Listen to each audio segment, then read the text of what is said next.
Y aquí ya estamos con nuestros invitados. Hace ya unos cuantos días que venimos viendo en los medios, en trabajos que han hecho en los colegios, actos, todo lo que tiene que ver con Malvinas. Especialmente hubo un hecho hace unos días en el que fue un contingente a Malvinas. Y bueno, nosotros después de 3 días, todos lo hicieron durante el fin de semana, todo este tipo de homenajes, pero yo creo que nunca es poco cuando hay que hacer memoria y cuando yo creo que es un deber ciudadano también el recordar y el que nunca quede en el olvido el hecho de que un conflicto armado nunca trae ganadores. Así que bueno, hoy, después de 3 días, hoy 5 de abril, estamos con la gente de la Asociación de Excombatientes de Malvinas de Cañada de Gómez y Zona de Influencia, y con la gente del Instituto Superior número 5 del Profesorado de Historia. Buenas noches. Buenas noches. Ella es Nora, Georgina, Walter y Sergio. Bueno, muchísimas gracias por venir. Ante todo vamos a los homenajeados y protagonistas, los que han estado, los que nos van a volcar un poco la experiencia. ¿Cuánto hace que se formó la agrupación? ¿De qué se ocupa? ¿Cuál es el objeto de esa agrupación? La tenemos formada aproximadamente hace del 2001. Exacto. Pero igualmente nos reuníamos antes, nunca estuvimos sueltos. Esta fecha como que le dimos un formato, ¿no?, de asociación, ¿no? Ajá. Y bueno, la temática o el compromiso con la asociación es también con lo que veníamos haciendo desde que salimos de Malvinas, ¿no? El contar la historia de Malvinas, contada por nosotros, que cada uno en el puesto que le tocó vivir, y fundamentalmente para no olvidar estos hechos y tenerlos permanentemente en la memoria de cada uno de nosotros, ¿no?, y de la sociedad. Ustedes cuando fueron a Malvinas porque claro, al ser todos de la misma edad, se tienen que haber conocido, y Cañada no ser tan grande, ¿se conocían entre ustedes antes de ir allá? ¿Y se han visto allá también? Yo era de Ustinza, pero conocía a los muchachos de Cañada por salidas, por el fútbol o por lo que sea, nos conocíamos con la mayoría. Y allá tuvimos la suerte de compartir destinos, porque los de Marina fuimos todos a Campo Sarmiento, a Puerto Belgrano, hicimos 2 meses de instrucción y después nos separaron, nos dieron destino de barcos. A mí me tocó el crucero, el portaaviones, a otros muchachos el PI, pero estuvimos siempre más o menos unidos, más o menos en la misma base, juntos. Entonces, y aparte cuando no estábamos en nuestro puesto de trabajo siempre nos juntábamos, o sea que nunca se perdió ese contacto de los grupos y de los que éramos del mismo lugar. En un principio yo recuerdo las primeras épocas de las asociaciones de excombatientes por ahí, que uno veía de Rosario, que los escuchaba hablar en la tele. Las primeras luchas eran por el tema de lo que era una pensión y por beneficio o reconocimientos a los excombatientes, ¿no es cierto? Tardaron 10 años en reconocernos. Yo creo que uno de los que le critico a Alfonsín, una de las pocas cosas que le puedo criticar a Alfonsín es habernos hecho militares a nosotros, a los excombatientes, a los soldados, los que estábamos haciendo el servicio militar, meterlo en la misma bolsa que los militares con los que tenía el problema de la junta militares y demás, y pagamos ese pato nosotros, ¿no? En cambio ahora quizá tenga que ver, digamos, con lo instructivo, con el ir transmitiendo esa historia. A lo mejor sé que tienen muchas actividades de ir a los colegios.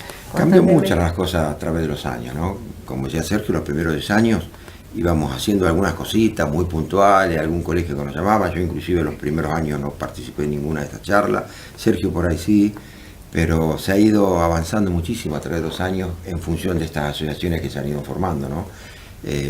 Creo que la falencia más grave que tuvo Malvinas cuando terminó la guerra fue la parte médica, fue la parte de salud, la parte psicológica. No hubo ninguna contención de ninguna índole durante los primeros 10 años, ahí esa es la realidad, ¿no? Después empezaron sí a lograr cosas, pero cuando se lograron esas cosas sabemos que en salud es tarde. Claro. La parte psicológica ya estaba totalmente dañada, y eso lo demuestra la cantidad de ex soldados que se han suicidado a través de los años y hasta estos días, ¿no? Casi más de 1000, más de los que murieron en Malvinas fueron causa de suicidios posteriores, y eso creo que fue el mayor problema que tuvo el posguerra nuestro, ¿no? Y todo dependía de una contención. Los que tenían una pequeña contención salían un poco más adelante, pero los que no tenían contención tuvieron muchos problemas de salud, muchos problemas psicológicos. Y hay que agregar a todos todos los suicidados, la gente que ha muerto por droga, por alcoholismo, que Claro.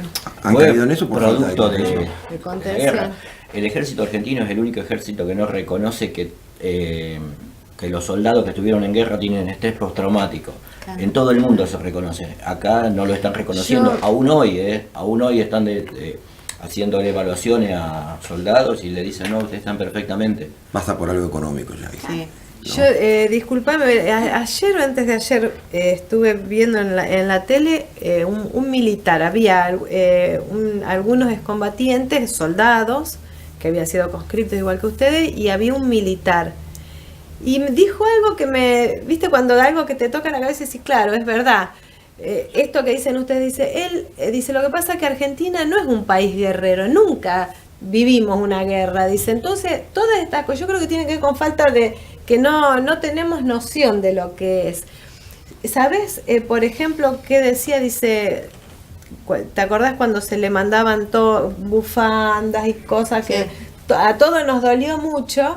Después ver que muchas cosas no les llegaban y que los chicos tenían frío allá y que la gente mandaba bufandas, mandaban tortas. Y este hombre era piloto. Y dice, lo que pasa, dice, allá, por ejemplo, yo estaba en Comodoro Rivadavia, dice, y llegaban muchas cosas, pero nosotros teníamos que salir con un avión Hércules, no podía llevar torta, dice, porque es un avión muy costoso, y teníamos que ir sin luces, y dice, y a veces, dice, por lo que pasa es que Argentina, al no ser un país guerrero, no se daban cuenta de las cosas que podían llegar, y si podíamos, si llevábamos otra cosa, le agregábamos la torta que le mandaban. Y me di cuenta de eso, de a veces la falta de experiencia como nación, ¿no es cierto? Que todos nuestros profesionales, nuestros gobernantes, creo que es así. Hubo una falta de previsión total en esa guerra.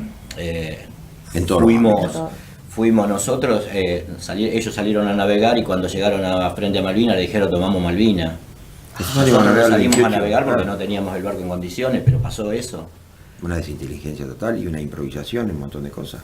Y algo todo muy, muy tomado de los pelos. Nosotros salimos a nadar el 28 de marzo y, como dijo él, el 2 de abril. Los chicos subían al avión porque iban a Malvinas, subían al barco que iban a Malvinas y se enteraban ahí o se enteraban en el camino que iban a Malvinas. Nosotros nos enteramos de las cosas en el mismo momento que el pueblo, con los famosos Estados Mayor Conjuntos, los comunicados de Estados Mayor Conjuntos, en el mismo momento, con las mismas condiciones, no había ninguna información de nada. Después ni hablar lo que fue la guerra, ¿no? Llevar chicos del calor al frío.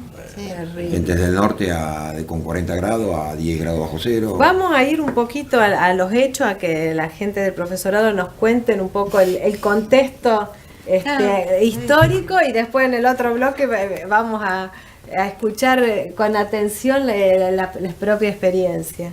Por ahí no sé, Georgina por ahí tiene más distancia razonable porque es generacional. Yo comparto con ustedes la misma edad, entonces es difícil, como digamos, no hacer las evocaciones y no ubicarse en ese contexto temporal.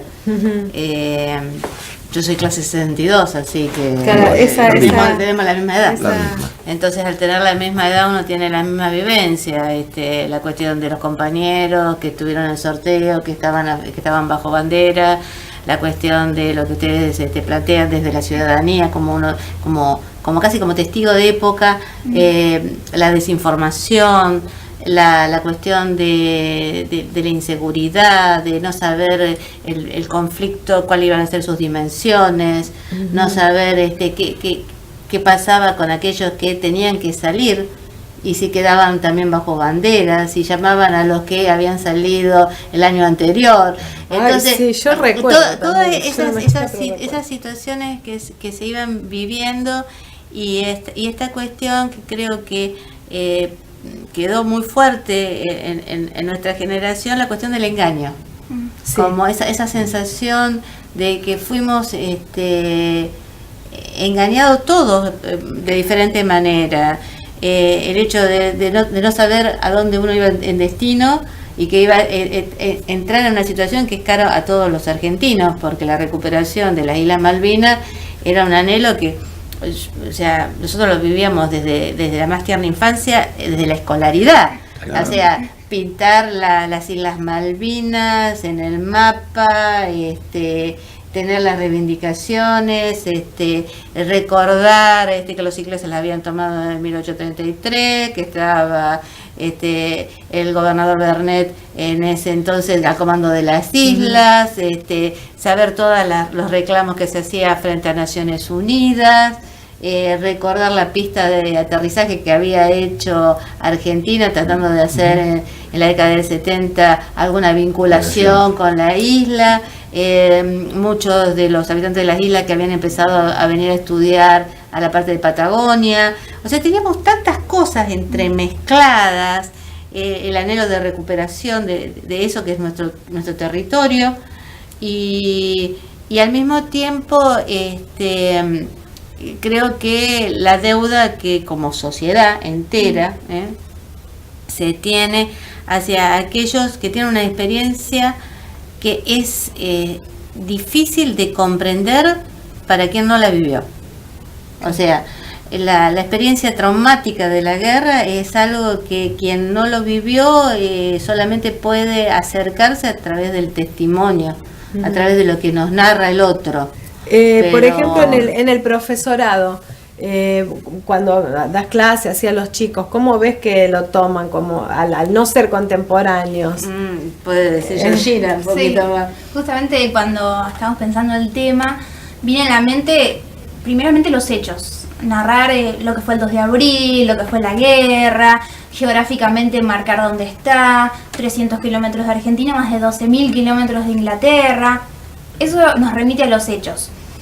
Hablando acerca de este tema generacional, sucede eso, ¿no? Que en mi caso yo no había ni nacido. Mis alumnos, quizás los padres o abuelos fueron parte de esta historia, lo que hace más lejos, ¿no? Estar de esto. Por eso me parece muy interesante, ¿no? Recordar el 2 de abril en relación a los que vivieron este suceso. Seguro.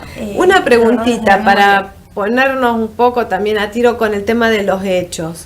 El por qué Inglaterra decide tomar en su momento las islas, ¿por qué mantiene esa posesión? ¿Y cuáles son los motivos actuales? La isla en ese entonces tiene que ver con el tráfico interoceánico. Si nosotros recordamos, el tráfico entre el Pacífico y el Atlántico se hacía por lo que era el Cabo de Hornos, o sea, esa era la comunicación. Recién después cuando se abre el canal de Panamá, se genera el otro paso interoceánico. Otro paso. No tenés otro paso interoceánico, entonces las comunicaciones se hacían así, o si no se tenían que hacer a través de tierra. Los españoles habían planteado la parte del Istmo de Panamá, transportar por tierra y llegar hasta Portobelo, que era el otro puerto que lo comunicaba directamente con el Atlántico. O sea, Pacífico Atlántico se comunicaban por ahí. Si no, todo el tráfico en barco va por el Pacífico. Además no había aviones. O sea, no, obviamente. Una pavada, pero es el contexto, no tenían otra forma de pasar. No hay. Entonces, las islas que en un primer momento, aparte también está este conflicto que pasa con Inglaterra o con Francia. Francia las divisa las tierras, las islas, pero como había una cuestión de una bula papal, entonces finalmente reconoce, digamos, los derechos que tenía España sobre estos territorios. Después Inglaterra, o sea, no está en el mismo contexto porque hay un cisma religioso y el cisma religioso hace que la autoridad papal deje de ser autoridad papal. Claro. Entonces también estas cuestiones son políticas, religiosas, pero políticas al fin, y le permite a Inglaterra manejar un flujo comercial sumamente interesante en ese momento, con colonias que tienen el Pacífico también. Entonces, este punto es neurálgico. Ya para lo que sería segunda mitad del siglo XIX, ya esos elementos ya dejan de tener ese peso, pero sí empiezan a tener peso, y más a finales de lo que es el siglo XX, recursos estratégicos. Y entonces, nosotros, si bien podemos entender perfectamente comercialmente, económicamente, lo de Inglaterra, tal vez nos preocupa mucho más una decisión que se tomó sin evaluación, se toma en un sentido sin las precauciones y los análisis correspondientes de cómo era el teatro de operaciones o posibles teatros de operaciones, el sistema de alianzas, etcétera, que toma el gobierno militar en ese entonces. Claro. Siempre en ese momento, entre tantas cosas, porque la verdad que yo creo que todo... hubo tanto engaño que yo creo que hasta hay cosas, salvo los que tuvieron la experiencia de estar y lo que testimoniaron no pueden evitarlo, digamos. Fue todo tan grande el engaño que ya no sabemos qué era verdad y qué era mentira en algunas cosas. En una guerra lo primero que muere es la verdad, dicen. Sí. Y puede ser. Sí. Pero recuerdo que, bueno, vos dijiste de los kilómetros que estaba Inglaterra y los la cercanía nuestra. Y me acuerdo que como uno de los argumentos que decían que nosotros teníamos que ganar la guerra, era que en ese momento era que ellos estaban tan lejos que no iban a poder tener combustible para los aviones y los barcos. ¿Hay algo de eso o nunca hubiera pasado eso? O sea, ahí entran los sistemas de alianza. Sí. Aparte no nos olvidemos que una potencia mundial ellos tenían ahí la ascensión. Tenían ahí la ascensión, no claro, está tan lejos. No está tan lejos. Chile se la compró después estratégicamente. Ahí está el sistema de alianza. Exacto. Sí, a eso iba mi pregunta. Si y no nos olvidemos del gran aliado Estados Unidos. Efectivamente. Fundamental. Que nunca le iba a dar la espalda. Pero aparte eran aliados en la OTAN, Pero en un momento de plena Guerra Fría. Y no nos olvidemos que estaba el famoso TIAR en ese momento, también. el Tratado Interamericano de Acción Recíproca, sí, donde fue formado por los mismos Estados Unidos para proteger estratégicamente ellos, ¿no? Con toda América. Exacto. Bueno, cuando Argentina nombra el TIAR, se hicieron oídos sordos. Claro, yo me acuerdo que en ese momento otras cosas decían muy bueno, pero Estados Unidos va a estar de nuestra parte. Sí, pero Estados Unidos, o sea, también la Junta, el gobierno militar, evaluaba, como digamos, favores que podríamos decir siniestros. O sea, que había apoyado en enseñar cómo había sido el sistema represivo argentino en la Escuela de las Américas, y a su vez los mismos oficiales que estaban involucrados en estos tipos de crímenes habían oficiado de instructores en otros países latinoamericanos. Y eso con respaldo de la política norteamericana. Entonces era como, diríamos, un favor por otro favor, y esas cosas creo que muchos historiadores lo analizan como estos errores de cálculo. Pensar que Estados Unidos estaba comprometido con... No eran políticos. No eran políticos. Exacto. Esta gente no tenía noción política. Exacto. Ni siquiera militar tenía, porque sí, no estaban acostumbrados. ¿Lo habrán creído de verdad que esto iba a pasar? Eso no estaban preparados para una guerra convencional. Ellos tenían la guerra doméstica con el terrorismo acá. No estaban preparados para una guerra. O sea, estaban acostumbrados a lo que es un aparato represivo interno. Nada más. No había... vos dijiste bien, Argentina en algo, o sea, nosotros tenemos que tomarlo como una fortaleza. Es un país pacífico, o sea, que no tiene conflictos con sus vecinos, que es un país de puertas abiertas, que ha recibido grandes dirigentes de inmigración, un país donde tensiones que en otras partes son desgarradoras no se viven. Bueno, o sea, a raíz de eso Israel fue uno de los grandes aliados cuando empezó a enviar armas. Estados dijo, no, Estados Unidos quiso trabar y dice no, Argentina fue uno de los grandes países que agarró a un montón de judíos, entonces no le vamos a cortar el flujo de armamento. O sea, pero por esto, ¿no? Sí. Que estaba diciendo vos, no porque haya habido alianzas políticas, ni mucho menos. Sí, una cuestión incluso podemos decir que fue el último manotazo que tuvo también la dictadura. Sí. Para los que no vivimos el periodo, hablamos del proceso de reorganización nacional. Ya venía de una sociedad argentina que se estaba movilizando, ya empezaba a haber quejas por cómo se estaba viviendo en ese momento. Y fue la solución que encontró Galtieri para poder salir de todo este conflicto. Así que, además de no tener el apoyo, además de no planearlo, fue como vuelvo a repetir, un manotazo a último momento, sin estrategias planeadas, sin estar preparados para eso. Y a quien envió no fue personas altamente calificadas con un ejército armado, sino ciudadanos. Si uno a veces piensa hasta qué punto habrán creído que iba a haber una victoria, o no sé qué habrán vez tenido el en la proceso de cabeza. negociación. Claro, ellos, la idea fue, entramos, tomamos y negociamos. Pero la plaza los envalentonó, Sí. la plaza le dio, los puso eufóricos y se quedaron. Inglaterra Acá no nos estaba quedamos. dispuesto a negociar. No solamente ese es eso, el sino tema. que hasta fue provocativo. Si quieren venir, que vengan, los estaremos esperando. O sea, Claro, que entonces fue cuando toda no una era la cosa idea. muy... Es más, ese operativo tendría que haber sido el 9 de julio. Lo que vos decías de la movida política y sindical que se daba en esos momentos, Exacto. apuraron los tiempos. Exacto. Pero si no era, que hubiese sido peor, porque más frío, más Ay, complicado, Dios mío, más iban a Imagi- morir muchos más. por el frío. Imagínense julio, si abril fue complicado, abril, mayo fue complicado, julio lo Que que aparte hubiese la sido. diferencia estratégica en todo, ¿no? A ellos, grado más, grado menos, no le importaba, porque vieron con una preparación para Además el frío pelearon en todo el mundo. impresionante, overoles térmicos, una Vienen con una una diferencia carrera gigantesca. armamentística El tema preparada nuestro, para eso. el tema nuestro que no estábamos preparados para el frío tampoco, y Y la son torre del profesionales, norte. trabajaban 8 horas y se iban al barco, trabajaban 8 horas y se iban a descansar. Era así. Claro. No es que se quedaban toda la noche tirando, se quedaban en esa trinchera y al día siguiente arrancaban. No, ellos se volvían y traían los refrescos. Claro, ellos son profesionales de eso. Nosotros vivimos las películas A ver. de la Segunda Guerra Mundial, o de la Totalmente. primera, en la trinchera. No, Debe tener más de 3.000 años de historia de guerra, es de muy Inglaterra. simple, muy simple, pasa todo por ahí. Qué Sí, terrible. pero aparte también un cambio en cómo se planteaban las instituciones militares. O sea, en el caso de Argentina, la institución militar era una institución que daba en el tiempo y se notó eso. Y lo que planteó Georgina me parece lo que es justo, es entrar en la perspectiva más de la historia argentina, de la razón por la cual se toman las islas como una salida o como este intento de permanencia del sector militar en el poder. O sea, el sector militar ansiaba quedarse en el poder.